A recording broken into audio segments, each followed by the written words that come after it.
สวีทชาติมันมีอันต้นสีขาวต้นสีเหลือง นี่เด้อชาวสวนใครต้องการนั่นจองเด้อชาวสวน อันนี้เป็นแค่วนี่ เออ ต้นแค่ว บอก เอาบดกิน เอาบอก ในสุด เอามาซอยสิ ในสุดชาวสวนเลยดีเด้ บด อ แล้วค่อยกระตองเอา นาง น้ำ อั มัน มาซอยสิ สีบุญเฮืองดอกเตอร์สีบุญเฮืองอยู่เท็กซัสเพิ่น เห็นบ่ นั่น บอกเห็นบ่อันนี้เรายังอยู่เห็นบ่นี่ เห็นบ่บักบัวเพิ่นก็มี เบิ่งข้างหมากบัวพอนี่ ต้นดอกอันจำปา มันเย็นน่ะได้นี่ มันเย็นกันยังมาป้าเห็นมัน ต้นดอกจำปานี่เพิ่นอยู่ประเทศลาวได้นี่ เพิ่นอยู่ประเทศลาวบ่ได้แม่นเพิ่นอยู่เท็กซัสดัลลัสนี่ มึงดูนี่นะหมากบัวมันพันโตเอาให้บ่นี่น่ะตุ้ยๆนี่น่ะเห็นบ่ เห็นบ่ เครือมันตายแล้วแต่ว่าก็ยังบ่ทันตายค่ากับป้า เจ้าของมาหาจ้ะ พูน มักบวบแล้วเจ้าของมา เก่งบ่เก่งอ่ะพุ่นน่ะ อู้เก่งเก่ง ข้านขึ้นเฮือนข้างบ้าน ข้านขึ้นที่เทิงบ้าน ข้านขึ้นเฮือนข้างบ้าน เบิ่งแม่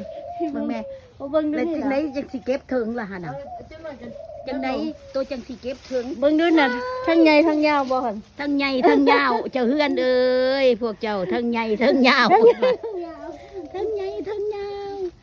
พุ่นน่ะ เศร้าได้เศร้าเอา ขึ้นไปเฮือนข้างบ้าน อันนี้ แนวกิน นี่นะ อันนี้เป็นอันสีม่วงอ่อนเด้เฮ้ย ตาย อันชันบ่แม่นสีม่วงเข้มนี่เด็กนี่เด็กเป็นสีจังซี่เด็ก ดอกอันสั้น สีจางๆขนาด หมากมัน หมากมันเป็นคือกันกับหมากแปด ทั่ว เนาะ นี่น่ะหมักแปดยังว่าก็ยังว่า ตัวหนึงให้มันหมากใหญ่กว่านี่ได้สีม่วงนะ ตัวสีม่วงเข้มอันสีใหญ่กว่านี่ พวก อันนี้สีม่วงจืดนี่ได้สีดอกมัน พี่ นี่ น้องเอ้ยหมากคือหมากแปด เนี่ยป้าว่าให้เพิ่นแก่สิไปแก่วิทย์บ่นี่น่ะ แก อั ก็ น ได้ นั้นนี่เพิ่นแก่ บ่มันซ้ำนี่แหละโตเด็ดเข้าไปในมันก็แกอยู่ใน อันนี้ก็มีอันกินได้กับแก้วหันอันนี้มื้อปัง จังได้นั่งเตี้ยสิขึ้นไปเก็บได้มื้อนี้ ไม่เกาะลงแล้ว สูงก็เอาบ่อยู่เด้อพวกเจ้า คนสูงก็เอาบ่อยู่ ผักบัวกับหอมป้อมนี่เพราะมันมากินเฝอ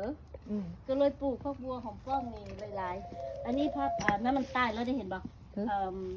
พักอีตู กะเพราก ะเพรา กระเพรา อันที่มากินนี่กะเพราแล้วก็ผักอันอย่างไทยเบโซน่ะ บุรพา บุรพาบุรพาก็มากินเอาแท้ว่ะผักบุ้งตอนบ่ทันอันอากาศบ่ทันร้อนนึงบ่ทัน เอาเห็นเพิ่นลง Facebook กินผักบุ้งจนว่าปลูกเป็นแถวอยู่หั่นผักบุ้ง พักบัวเด้อนี่เด้อพวกเจ้า ผักบุ้ง อันนี้ยาวิเศษได้นี่พักบัวนี่ เพิ่ง หาสิเริ่มปลูกไหม เพิ่นก็เฮ็ดเป็นขั้นเนาะ ผัวบ้าง ผัวเราเศร้าสวนได้ ผัวบ้าง ทั้งหมดนี่แม่นว่า ขั้น อันผัวเฮ็ดบ่ได้ ข่อยนี่โอ้ยบ่ อันเวียงนึงนะก็เป็นผัวเฮ็ดเวียงอันนี้เป็นบอต้นอันสมพอดีเฮาเฮ้ยสมพอดีเฮามันอดหนาวบ่ได้มันหมาดไปก่อนย่านอยากได้อันนี้ไว้เฮ็ดแกนอยากได้แนวมันบ่สิรอดหรือบ่ โลด อั เพ น ราะว่า นี้ เฮา ต้นเมื่อกี้หูต้นนั้นก็เก็บ เฮาเห็นอันนั้นเขาจะเอาเด็ดไปไว้อยู่ในเฮือนแล้วมันก็แก่นะ ยังวะป้าให้มันตายแห้งๆจนสิเก็บนี่อยากได้แนวมันอีก เอาเข้าไปไว้ไหน เอาเข้ากระลา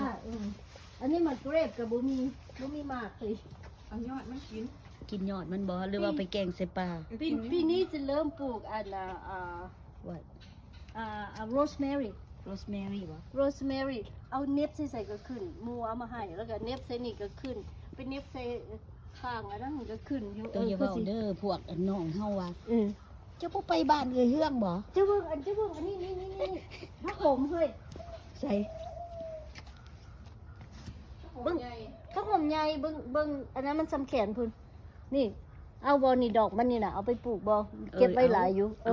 ผักโขมอันนี้นะเขาเก็บกินแล้วเหลือกินแล้วอันนี้ ปุ้ยลูกหมักบวบ เมนมัน อันนั้นลูกหมักบวบเด้อพวกเจ้า มันสิตายก่อน มันเสีย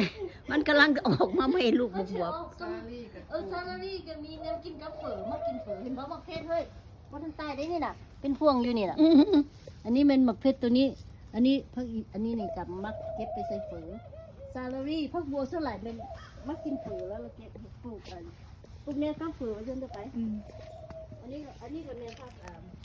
มันกับเฝอ นี่เห็นบ่คนหักษาสัตว์หักษาสวนเพิ่นเด้อนี่เด้อสัตว์ เจ้า นะ ของสวน เจ้าของสวนเด้อนี่เด้อไอ้หมู่บ้านมันเป็นทางหลังมันเป็นป่านาก่อเพิ่นว่าบ่มีไผเห็นเลย ตั้งใจเอามาปลูกมาอยู่ทุกที่ถึงบ่มีคนเอาอันนั้นมาปลูกให้มันบังแล้วบ้านเราเขาก็บ่ปลูกหรอกพอปลูกแล้วเขาบ่ขี้ยา